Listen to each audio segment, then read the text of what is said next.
ज्योतिबा फूले के जीवन पर एक फिल्म बन रही थी। उस फिल्म को 11 अप्रैल को ज्योतिबा फूले की जयंती के दिन रिलीज किया जाना था। रिलीज नहीं हो पाई क्योंकि सेंसर बोर्ड को इस बात से ऐतराज है कि कुछ ब्राह्मण संगठनों ने विरोध किया है कि उनका अपमान उस फिल्म में दिखाया गया। सेंसर बोर्ड जाग उठा, उसने इतने कट उस फिल्म पर लगाए। जैसे आपको एक मिसाल के तौर पर उदाहरण दूं, उस फिल्म में एक वाक्यांश था कि 3000 साल की शोषण और गुलामी की व्यवस्था है ये। इस वाक्य को काट दिया गया। अब यह कहा जाएगा कि 3000 साल मत कहिए, कई सालों की शोषण की व्यवस्था है ये। कोई जो पत्थर फेंक रहा है सावित्रीबाई फूले के ऊपर पढ़ाने जब वो जा रही है स्कूल में, तो ये मत दिखाइए कि वो पत्थर फेंकने वाला लड़का कौन है, पुरुष कौन है, वो लोग कौन हैं जो शिक्षा देने को धर्म विरोधी काम उस समय मान रहे थे। इससे कुछ लोगों की आज भावना आहत हो जाएगी। अफसोस इस बात का है कि फूले को मानने वाले लोग अपने सिनेमा जो कि इतिहास पर आधारित था उसको नहीं रिलीज करवा पाए वैसा जैसा कि इतिहास में हुआ। लेकिन इतिहास के पन्ने कुछ लोग अब उसी हिसाब से पढ़ना चाहते हैं जितना उन्हें अच्छा लगे, जितना उनके फेवर में हो। इस बात को अब सेंसर बोर्ड ने किस तरह से उठाया है, एक बड़े डायरेक्टर अनुराग कश्यप के इस बात से जोड़कर आपको देखना चाहिए। अनुराग कश्यप ने बीते दिनों भी सरकार और तानाशाही रवैये के खिलाफ अपना सख्त ऐतराज जाहिर करने के लिए बहुत कुछ। फिल्म इंडस्ट्री बिछी पड़ी है, रेड कारपेट बिछाकर सदी के महानायक से लेकर के बड़े बड़े लोग दरबारी बन चुके हैं। सदी का महानायक पिछली सरकार में पेट्रोल डीजल के दाम के बढ़ने पर ट्वीट करता था जब उसका दाम 60 और 70 रुपए होता था कि अब तो लगता है कि पैदल चलना पड़ेगा। वो सदी का महानायक 100 रुपए के आसपास के पेट्रोल डीजल पर कुछ नहीं बोलता है। उसी फिल्म इंडस्ट्री के जाने कितने लोग पहले की सरकारों पर कितने सवाल उठाते थे, आज कोई बोलने वाला नहीं है। जो चंद लोग बोलने वाले हैं उन्हें तनहा कर दिया गया। उनमें से एक अनुराग कश्यप। अनुराग कश्यप ने बहुत गंभीरता से सवाल पूछा कि जाति अगर है, जाति के नाम पर व्यवस्था है और उसी नाम पर अगर पहले शोषण हुआ है तो क्या अब इतिहास की चीजें दिखाई नहीं जाएंगी? इस बात से आप नाराज क्यों हो जाते हैं? फिल्म निर्माता अनुराग कश्यप ने समाज सुधारक ज्योतिबा राव फूले और सावित्रीबाई फूले की बायोपिक फूले को लेकर जो विवाद हुआ है उस पर सवाल उठाते हुए इंस्टाग्राम पर लिखा कि पंजाब 95, 30, धड़क 2, फूले। मुझे नहीं पता कि कितनी अन्य फिल्में ब्लॉक की गई हैं। यह जातिवादी, क्षेत्रवादी, नस्लवादी सरकार आईने में अपना चेहरा देखने में बहुत शर्मिंदा हो। वो खुलकर यह भी नहीं कह सकते कि उन्हें क्या परेशान करता है। कायर। अनुराग कश्यप पहले भी ऐसा काम कर चुके थे जब वो तानाशाहियों के खिलाफ बोलते थे, तब भी उन्हें गालियां पड़ी। और अब जब अनुराग कश्यप ने यह काम किया, एक ही बात तो कही कि तुम्हारे मुताबिक जो सिनेमा है उसमें कुछ भी दिखा लो, लेकिन जो इतिहास में दूसरा पक्ष आ गया तो तुम इतनी कटौती कर रहे हो। डरपोक हो क्या? कल्पना करिए कि कोई सच कहने की हिम्मत कर रहा है। कल्पना करिए कि जो ये पूछ रहा है कि तुम ऐसे सिनेमा बनाकर इस देश में सांप्रदायिक नफरत की आग फैला सकते हो, झूठ बोल सकते हो, उकसा सकते हो, लेकिन यही काम अगर इस देश में कोई और करे जो उंगली तुम्हारे ऊपर चली जाती है तो तुम उन पर इतने कट लगाओगे, इतने कट लगाओगे कि वो रिलीज होने के बाद इतिहास बदल दे। कल्पना करिए कि फूले फिल्म को बनाने वाला शख्स डायरेक्टर भी ब्राह्मण है। वो यहां तक कह रहा है कि जो किताब महाराष्ट्र सरकार ने प्रकाशित की, जो उनकी बायोपिक की हिस्ट्री है, हम वही सिनेमा में दिखा रहे हैं। उस इतिहास को आप नहीं दिखा सकते, उस इतिहास को काट दिया गया है।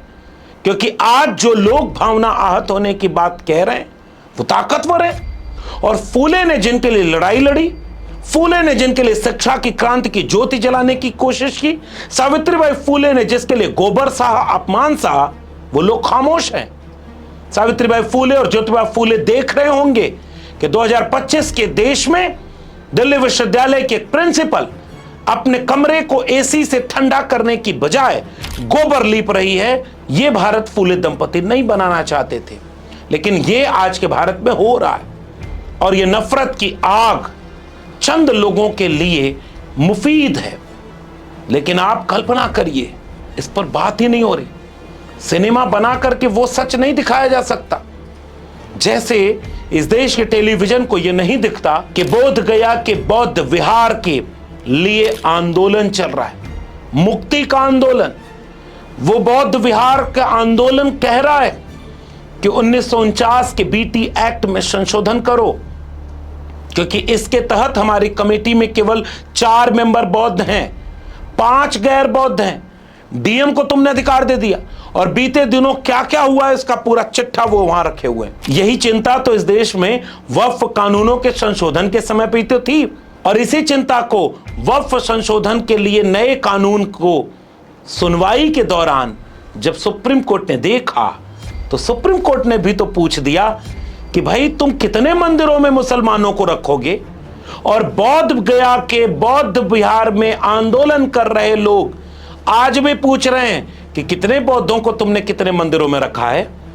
यह सवाल अब आस्था से आगे बढ़ करके अपनी आस्था और अपने वजूद और अस्तित्व को, अपने सम्मान को सुरक्षित बचाए रखने तक पहुंच गया, क्योंकि इसी देश में जैन मंदिरों के ऊपर भी अब हमला शुरू हो गया है।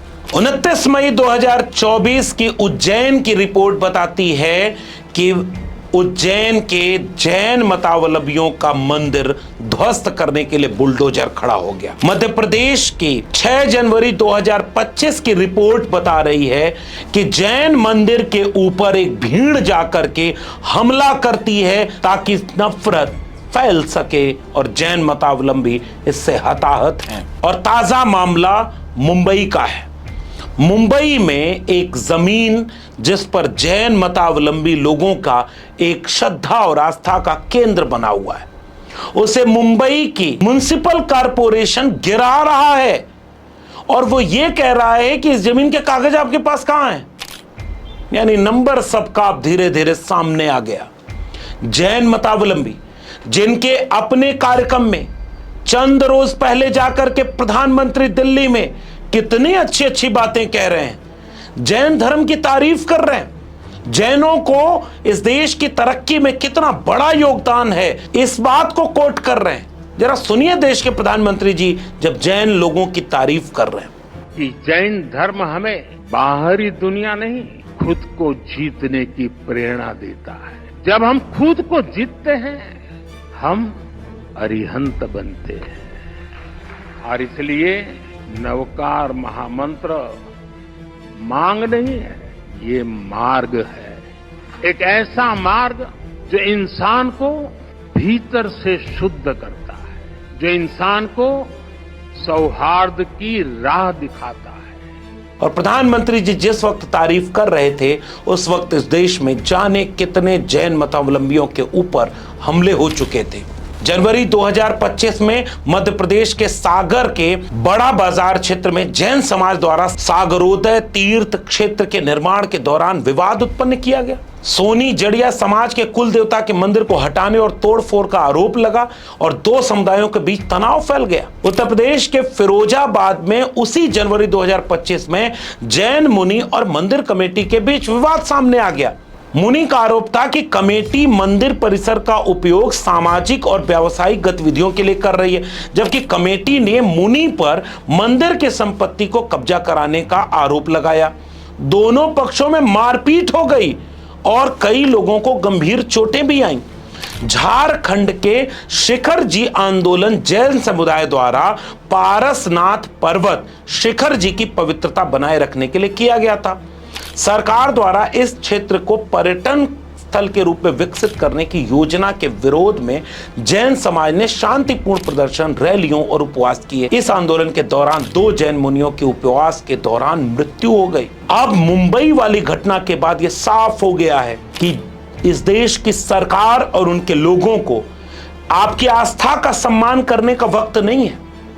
वो आपकी आस्था के अपमान की हद तक जाकर के जमीन देख रहे हैं कि किसे उठाकर बेच दिया जाए अपने दोस्तों को।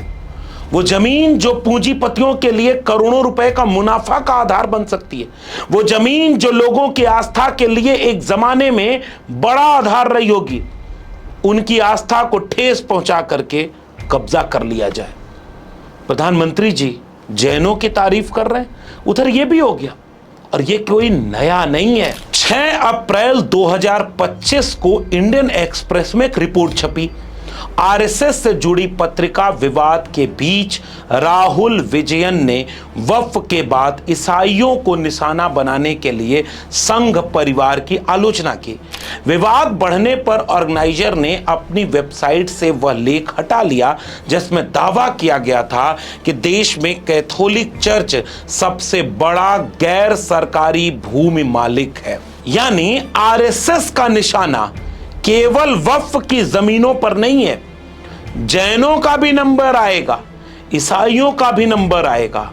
इसीलिए अल्पसंख्यक होना इस देश में ऐसा लगता है कि अपराध हो गया। आपकी तादाद अगर ज्यादा है, जोर से हल्ला मचाइए, जोर से बोलिए। आपकी संख्या ज्यादा है तो आपके लोग ऊपर सब जगह बैठे हैं, उनसे एक रिश्ता बन जाए तो आप ही सही। जिनकी संख्या कम है उनकी कोई आस्था की कीमत नहीं, उनके किसी विचार की कीमत नहीं, फिर बोलेगा कौन? इसलिए नवाज देवबंदी का वो शेर मुझे याद आता है कि जलते घर को देखने वालों, फूस का छप्पर आपका है, आग के पीछे तेज हवा है, आगे मुकद्दर आपका है। उनके कत्ल पे मैं भी चुप था, मेरा नंबर अब आया, मेरे कत्ल पे आप भी चुप हो, अगला नंबर आपका है। जाते जाते मैं जब उत्तर प्रदेश में गया, एक व्यक्ति बहुत बुजुर्ग मुझसे मिले। उन्होंने कहा कि तुमको पता है ये भाजपा के लोग भगवान को नहीं मानते, ये धार्मिक नहीं है। मैंने कहा आप ऐसी बात क्यों कह रहे हो? उन्होंने कहा कि दिल पर हाथ रख के बताओ, कुंभ मेले की भगदड़ में क्या केवल 30 ही लोग मरे? फिर वो बाद में जो वीडियोस आई वो किसकी थी? जो लोग वहां चीख चीख करके कह रहे हैं जो आस्थावान हिंदू ही थे, वो वीडियो गायब हो गई, संख्या बढ़ी नहीं। वो 30 लोग कौन मरे उसकी सूची नहीं। इसका मतलब वहां हुआ कुछ और था जो छिपा लिया गया। मैंने कहा हो सकता है, फिर कहे जांच होगी पता चलेगा। मैंने कहा मुश्किल लग रहा है। फिर उन्होंने कहा सोचो, अगर वो भगवान को मानते तो भगवान से डरते कि छिपाया जा सकता है इंसानों से, जिसकी मर्जी के बिना एक पत्ता नहीं हिलता, उससे तुम कैसे सच को छिपा सकते हो? और अगर वो देख रहा है तुम्हारे गुनाह को तो सजा देगा। अगर तुम उन्हें मानते तो तुम झूठ नहीं बोलते। अगर तुम्हें उसका डर होता, खौफ होता, तो तुम गलत काम नहीं करते। इसका मतलब 2 बातें हैं, या तो ऊपर कोई है नहीं, और अगर नहीं है इसीलिए तुम्हें डर नहीं है, और अगर है तो वो सजा क्या देगा वो यहां तो दिख नहीं रहा। मैं उस बुजुर्ग की बात को सुना और चुप हो गया कि इसका जवाब मैं क्या दूं। अब तो इस तरह के सवाल पूछना भी खतरे से खाली नहीं। यानी आस्था भी संख्या और तादाद देख करके तय होगी कि किसकी आस्था की क्या कीमत है। अगर बौद्धिस्ट हैं तो आंदोलन करेंगे तो मुकदमा होगा, उनकी आस्था की क्या कीमत। अगर आप जैन मतावलंबी हैं, चुपचाप कितने लोग आंदोलन कर रहे हैं, कौन पूछ रहा है, कौन टीवी पर उसको दिखा रहा है। मुसलमान को दुश्मन बनाकर पेश कर दो, इंतजार करो कि कब वो हमलावर हो जाए, ताकि तुम उनके ऊपर हमलावर होने की बातों को ये दिखाओ कि देखो ये देश विरोधी है। वैसे ही बारी बारी सबका नंबर आएगा। आपका क्या मानना है इस पूरे प्रकरण पर नीचे कमेंट बॉक्स में जरूर अपनी राय दीजिएगा। आपको अगर ये वीडियो पसंद आई हो तो लोगों तक पहुंचाइए।